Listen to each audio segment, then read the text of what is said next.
அர்ஜுனன் அபிமன்யு 2 பேரும் போர்க்களத்தில் இருந்தாங்கன்னா யாருமே நெருங்க முடியாது. என்ன பண்ணலாம், அர்ஜுனனையும் அபிமன்யு பிரிக்க ஒரு வழி பண்ணலாம்னா, காலையில் யுத்தத்துக்கு தயாராகும் போது சஞ்சத்தவர் வந்தாங்க.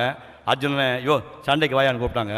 கிருஷ்ணமக திரும்பி பார்த்தான், என்னப்பா இந்த நேரத்தில் யுத்தம் நடந்துருக்கு கூப்பிட்றானுங்கன்னா, இது சண்டைன்னு கூப்பிட்டா நம்ம போய் தான் ஆகணும் அப்படின்னா.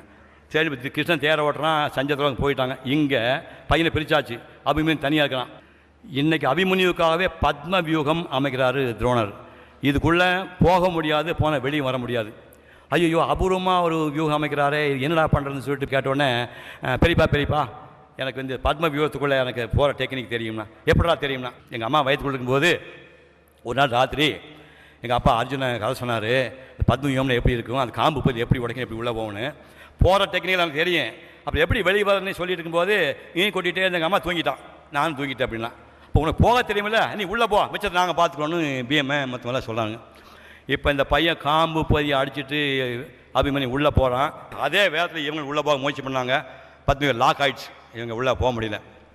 ஒத்த பையன் இந்த பக்கம் துரோணாச்சாரியா இருக்கிறாரு, அந்த பக்கத்தில் கர்ணன் இருக்கிறான், துரியோதனன் இருக்கிறான், சைனிகன், அத்தனை பேர் இருக்கிறாங்க, துச்சாதனன் இருக்கிறான். ஒரு பையன் சங்கு சக்கர மாதிரி காலையிலிருந்து சாயங்காலம் சிம்ம சோகரமாக அடித்து நொறுக்கிறான். ஒரு பையன் எவ்வளோ நேரம் சண்டை போட முடியும், ஒத்த பையன் எவ்வளோ நேரம் சண்டை போட முடியும்.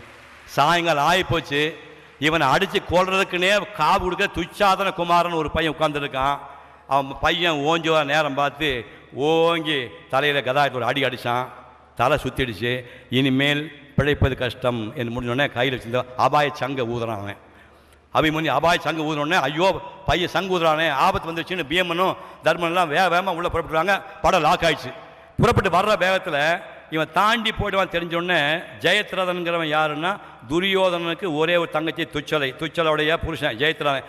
கொன்றை மாலைன்னு சிவனுக்கு போட மாலையை தூக்கி குறுக்க போட்டோன்னா கொன்றை மாலை குறுக்க போட்டால் சிவனை தாண்டி போகிற மாதிரி. ஐயோ இந்த மாலை போட்ட 1 மணி நேரம் யோசிக்கிறதுக்குள்ளே 2 அடி அடித்தாங்க.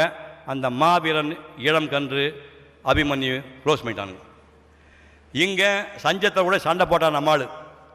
சண்டையை முடிச்சுட்டு, சண்டை முடிஞ்சால் சந்தோஷமாக இருக்கணும்ல, மனசுக்குள்ளே ஏதோ கிளேசமாக இருக்குது, என்னமோ தப்பு நடந்துச்சு போல் இருக்குது. கிருஷ்ணா மனசு கேட்கலையாடா, வருத்தமாய்க்கடா அப்படின்னா.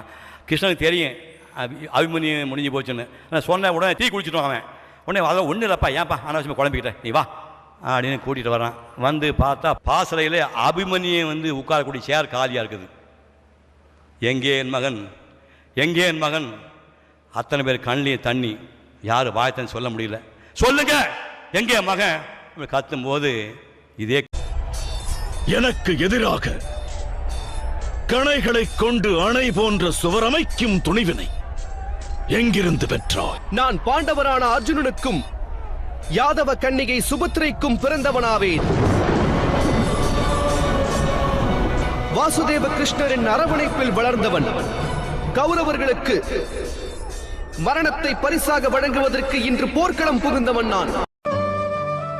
அபிமன்யு, வெற்றியை சில வேளைகளில் கோழைகளும் கிடைக்கப் பெறுகின்றனர்.